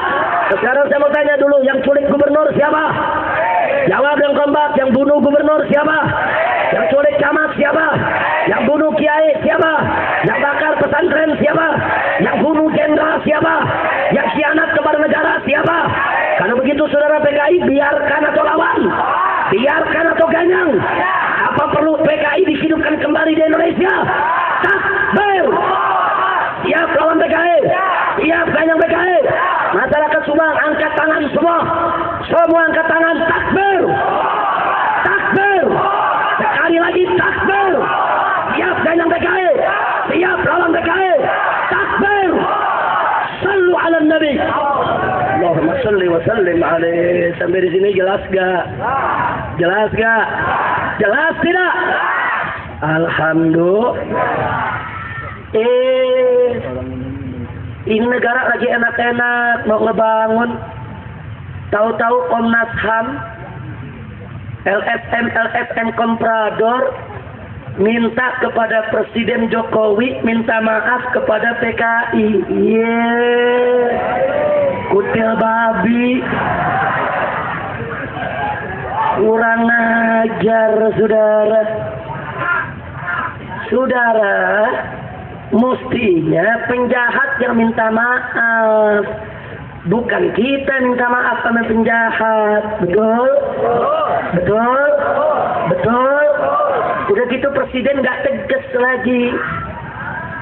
Presiden ditanya, ya nanti ya kita iya. Orang jadi presiden yang tegas, PKI, kalian pengkhianat. Kalian jangan bikin ulah lagi. Kalau mau hidup di Indonesia, harus jadi warga yang baik. Betul? Kalian yang mesti minta maaf kepada para ulama, pada umat Islam. Bukan umat Islam minta maaf kepada kalian. Betul? Kalau kalian jadi warga yang baik, niscaya umat Islam akan terima kalian sebagai saudara. Betul? Betul? Takbir. Sallu ala Nabi. Ini dibalik, presiden mesti minta maaf atas nama negara. Kadal kebon. Kurang ajar, saudara. Nggak bisa. Maka itu, saudara, kita mau sampaikan di tempat ini bahwa Presiden Jokowi haram minta maaf kepada PKI dan tidak boleh minta maaf kepada PKI atas nama negara. Betul? Betul? Jika Presiden coba-coba minta maaf kepada PKI, saya mau ajak umat Islam dimanapun Anda berada. Kita turunkan lame-lame Jokowi, saudara. Takbir. Siap turunkan Jokowi. Siap turunkan Jokowi. Takbir. Enak aja meminta maaf PKI. Masya Allah. Baik, ada yang nanya, Habib, kenapa FPI sejak 6 bulan yang lalu terus mengeluarkan artikel mencegah Presiden jangan sampai minta maaf kepada PKI? Tolong catat Pak Bu ya. Rencananya kemarin Presiden mau minta maaf itu pada tanggal 14-15 Agustus saat pidato di DPR RI. Tapi karena diganyang terus, termasuk Pak Kiflan Zen ini, yang mengganyang habis-habisan di media, baik di televisi maupun di majalah, saudara. Jadi Pak Kiflan Zen dan kawan-kawan, para jenderal-jenderal yang anti PKI, ditambah dengan ulama-ulama NU, karena Kiai Haji Salahuddin Wahid, saudara, beliau adalah putra daripada Kiai Haji Wahid Hasyim Asy'ari, cucu daripada pendiri NU. Beliau mengatakan, kalau Presiden minta maaf kepada PKI, maka berarti Presiden menyakiti perasaan seluruh warga NU, bahkan seluruh umat Islam Indonesia. Betul? Betul? Begitu juga Kiai Haji Hasyim Muzadi, yaitu mantan daripada, yaitu ketua PBNU yang saat ini menjadi salah satu anggota Wakimpres. Dia bicara langsung, Beb, kalau Presiden sampai minta maaf kepada PKI, ya sudah, kita barbibar, yaitu barbibar itu sudah bubar siki, bubar kabeh. Maksudnya bubar-bubaran udah. Nah, saya mau tanya nih semua yang ada di sini, saudara, kira-kira dua kiai tadi sudah menyampaikan begitu, saudara, siap kita laksanakan di lapangan? Siap ganyang PKI? Siap bubar-bubaran? Takbir! Nah, sekarang pertanyaannya, kenapa kita begitu keras menolak? Kenapa NU keras menolak? Jangan sampai Presiden minta maaf kepada PKI. Kenapa FPI menolak? Kenapa para tentara menolak, saudara? Ada apa? Perhatikan baik-baik. Satu, jika Presiden minta maaf kepada PKI, berarti PKI tidak salah, saudara.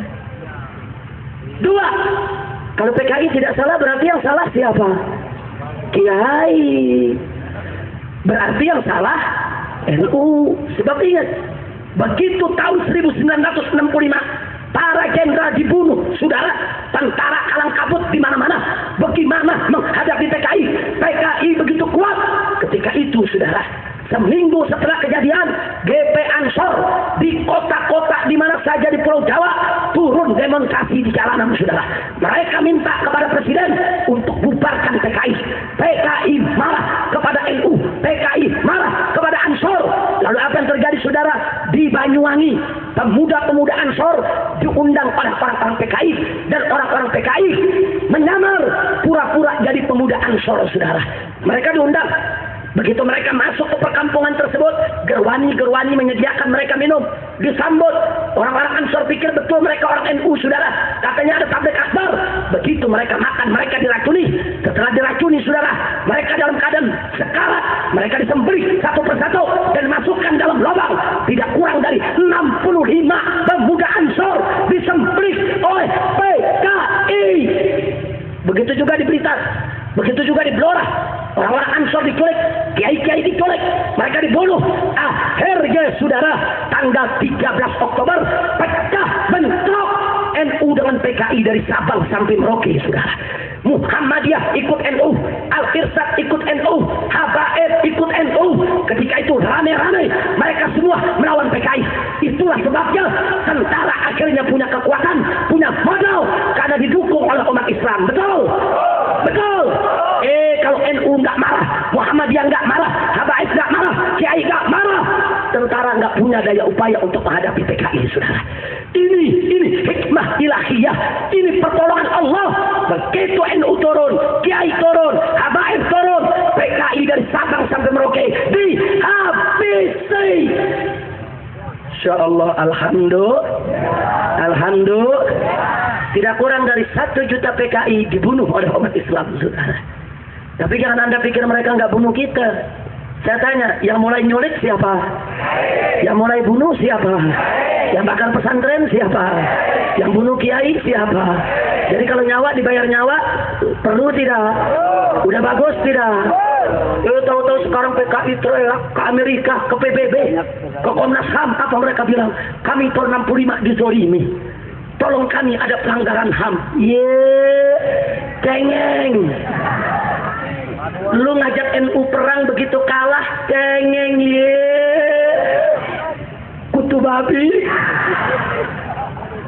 Orang gentleman, kalau lu nggak cengeng, lu jangan begitu.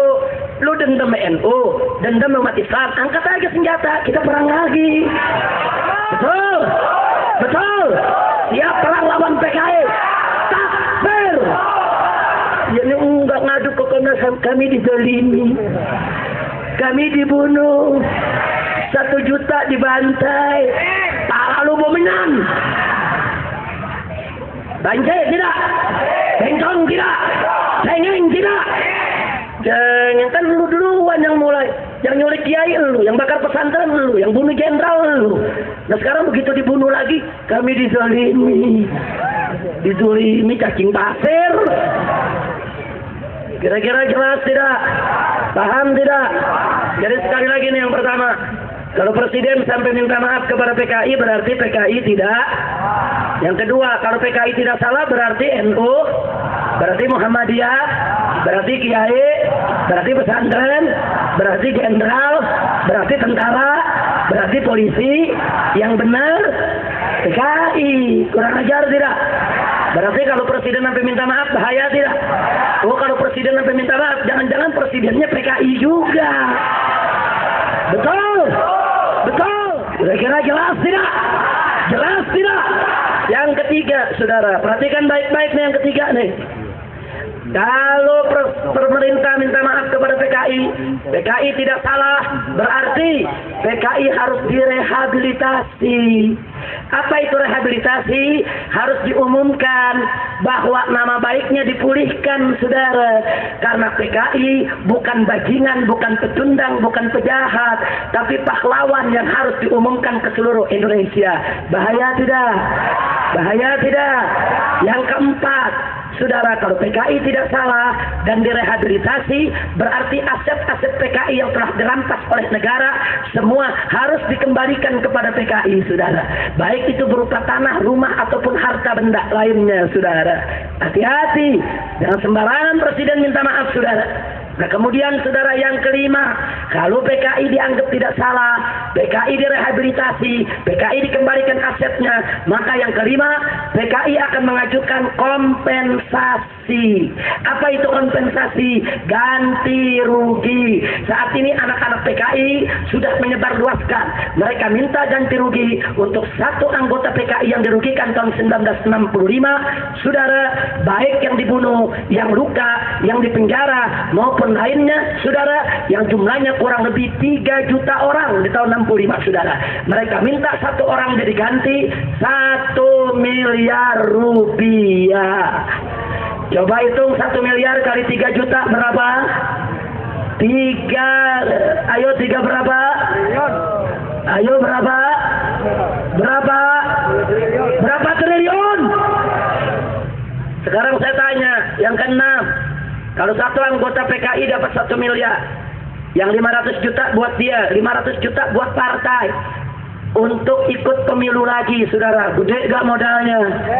Kira-kira kalau satu anggota PKI dapat 1 miliar, 500 juta buat dia, yang 500 juta bagi-bagi tetangga, besok pemilu pilih PKI ya.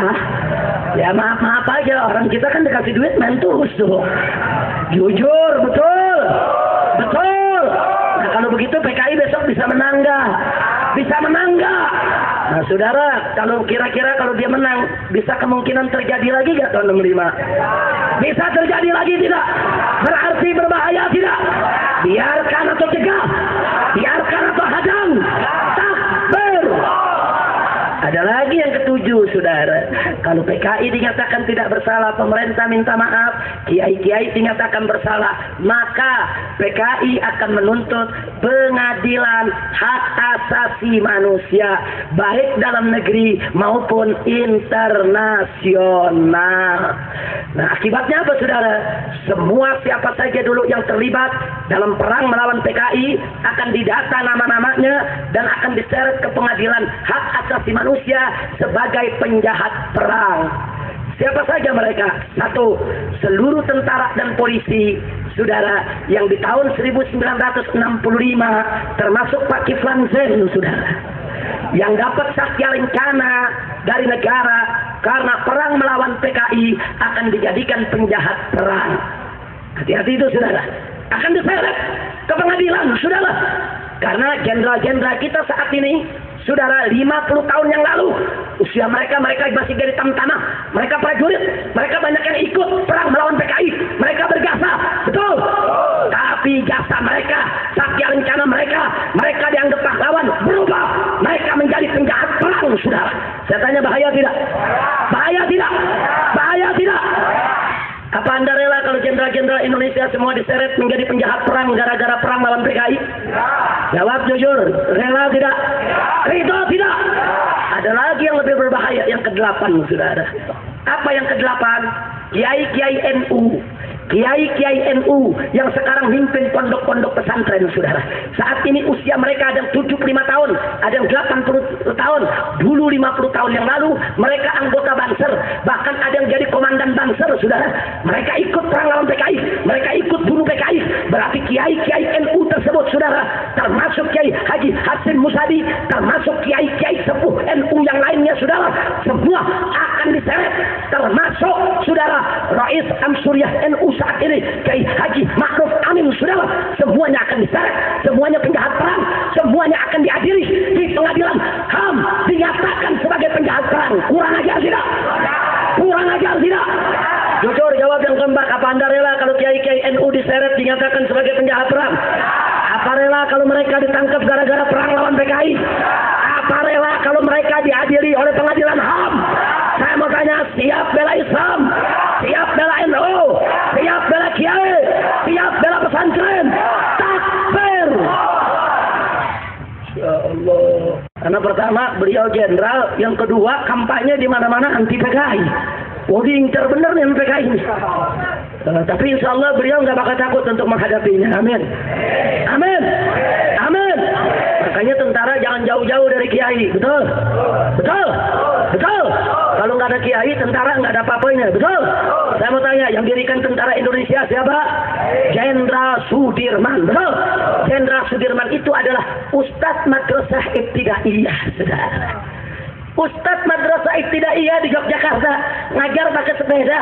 Saudara, itu yang diriin tentara Indonesia, saudara. Makanya tentara jangan kurang ngajar sama Ustadz, kualat. Betul? Betul? Dulu tentara kalau nggak ada Ustadz, nggak ada kiai, bagaimana melawan PKI? Betul? Nah, maka itu sekarang saya tanya, wajib tidak TNI merapat ke ulama? Wajib tidak merapat ke pesantren? Wajib tidak merangkul para kiai? Takbir!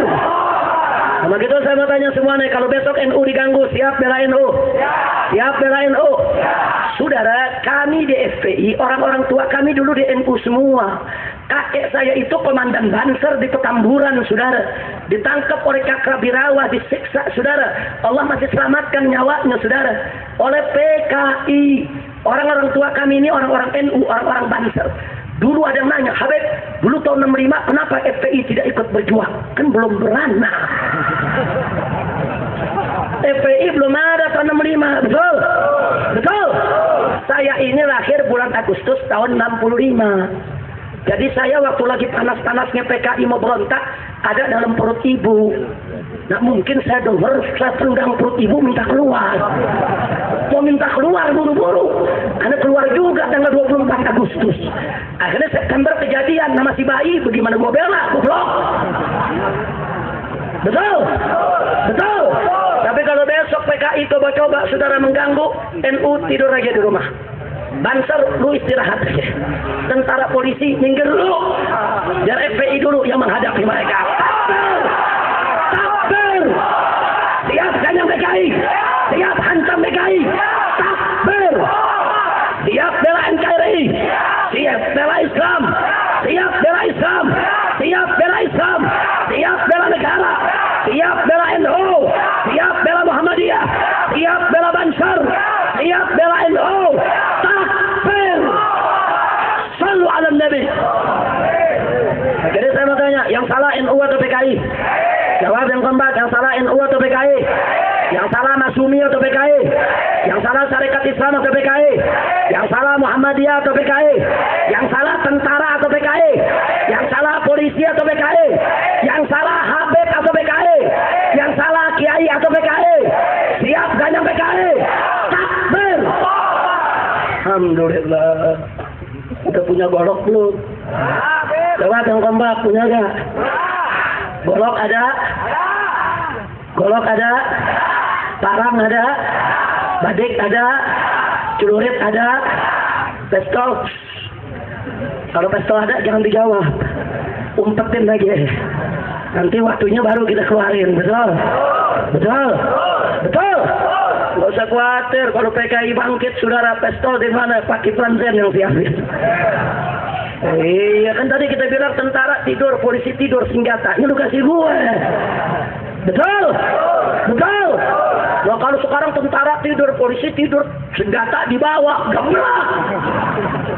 Lu tidur istirahat, senjata lu kasih laskar, betul? Saya mau tanya, siap bela NU? Siap bela Kiai NU? Takbir! Sallu ala Nabi. Alhamdulillah.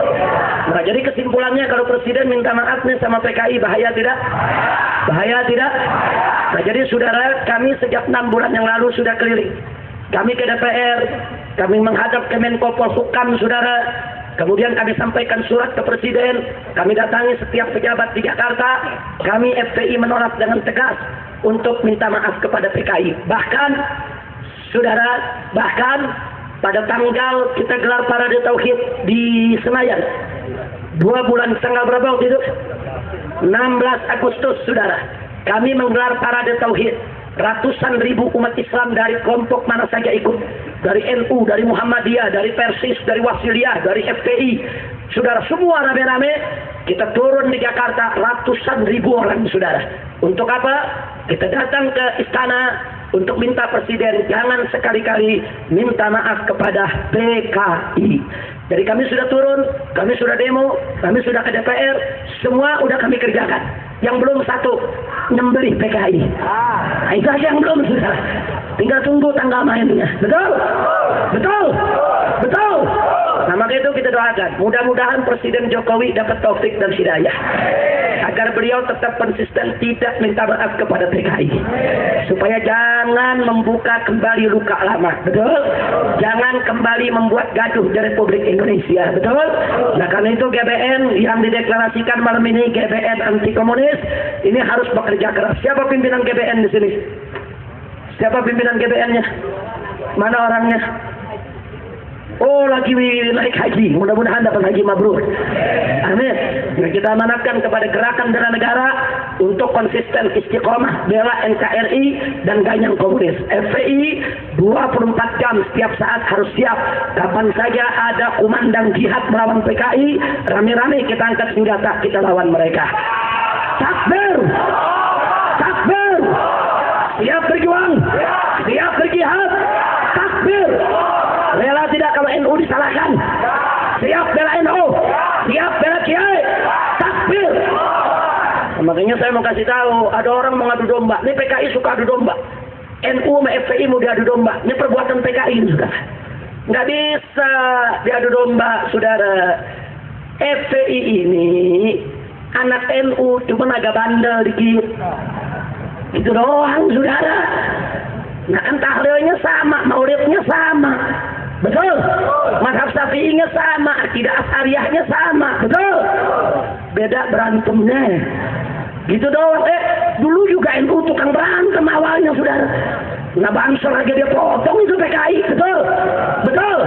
Nah, kalau ada yang tanya, kenapa sekarang enggak, Bet? Nah, kan udah pada tua. Nah, sekarang giliran yang muda ngerjain. Betul? Kira-kira jelas tidak? Jadi jangan mau diadu domba. Setuju? Jadi saya mau tanya, sebetulnya musuh NU Muhammadiyah bukan? Musuh NU Muhammadiyah bukan? Musuh NU FPI bukan? Musuh FPI Bansor bukan? Kalau kita umat Islam siap bersatu, siap bersaudara, siap ganyang komunis. Takbir! Sekali lagi, hidup Islam! Hidup Islam!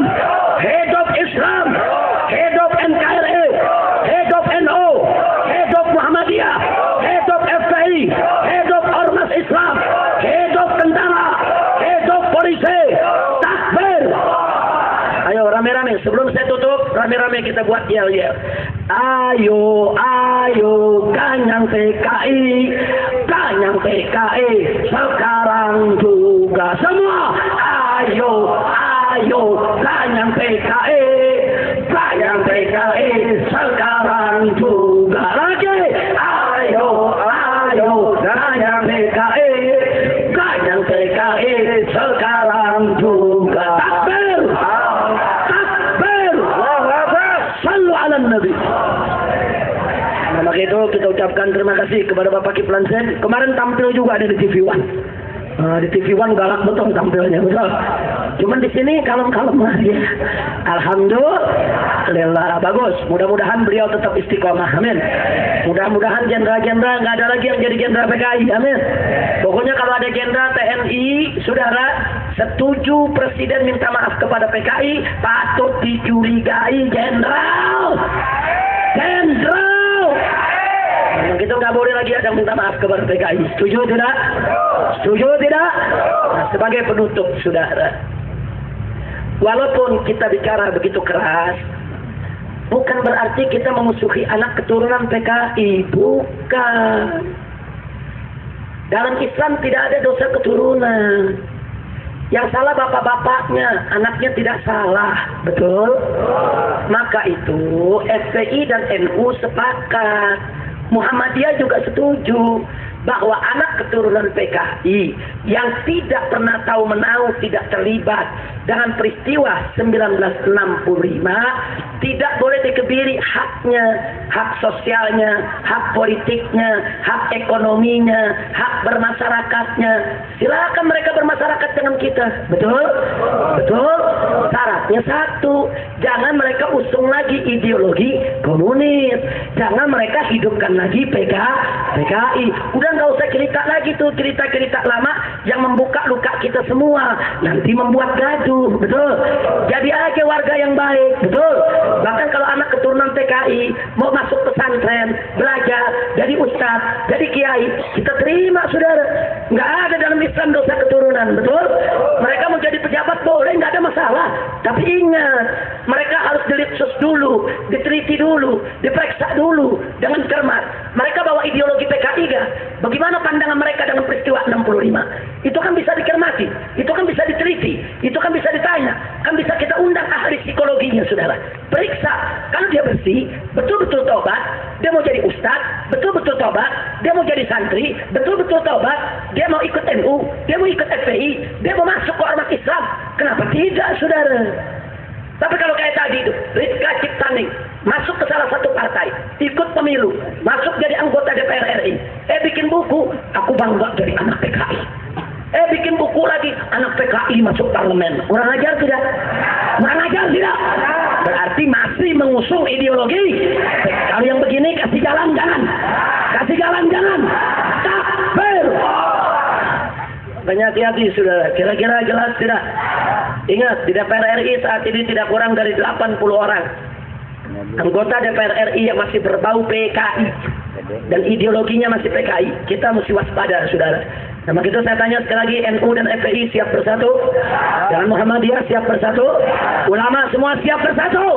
Takbir! Makin saya bangga di sini ada Kiai Haji Musfik Amrullah. Beliau sahabat lama saya. Guru beliau adalah guru saya juga, yaitu Kiai Haji Sukron Mahmud. Dari sejak kecil saya ngaji dengan beliau. Cuman bedanya Kiai Musfik ngaji di pesantren beliau, saya ngaji di majelis-majelis taklim beliau di Jakarta. Nah, jadi dan beliau ini NU Tulen. Nah, di sini juga beliau pimpin pondok pesantren sekaligus juga pimpin PKNU-nya. Alhamdulillah saya kenal betul Kiai Haji Musfik Amrullah ini, yang hak dikatakan hak, yang batil dikatakan batil. Beliau kawan lama saya. Dari semenjak saya baru pertama kali terjun ke dunia dakwah, saya sering bertemu dengan beliau dulu di Jakarta, yaitu juga menyampaikan dakwah di mana tempat. Kadang-kadang beliau dikirim untuk menggantikan gurunya yang sedang berhalangan. Begitu saya bangga, beliau menjadi pimpinan NU di Subang dan beliau punya pondok pesantren di Subang. Dan karena itu saya titipkan Pak Kiai Musfik bahwa anak-anak FPI ini anak Anda juga. Laskar-laskar FPI adalah laskar NU juga. Karena itu tolong dibina, tolong dididik. Nah, yang nakal-nakal digewel aja Kiai. Nah, pokoknya semua mesti benar di jalan Allah. Setuju? Nah, itu saja yang bisa saya sampaikan pada malam hari ini. Jangan ada yang bubar sebelum ditutup oleh panitia. Setuju? Sebelum ditutup doa, sebelum dilanjutkan filmnya. Setuju? Siap lanjutkan filmnya? Takbir! Jangan ada yang bubar sebelum ditutup doa. Dari saya cukup sekian. Terima kasih atas segala perhatian. Mohon maaf atas segala kekurangan. Hadani Allah wa iyyakum ila siratal mustaqim. Wallahul muwaffiq ila aqwamit thariq. Wassalamualaikum warahmatullahi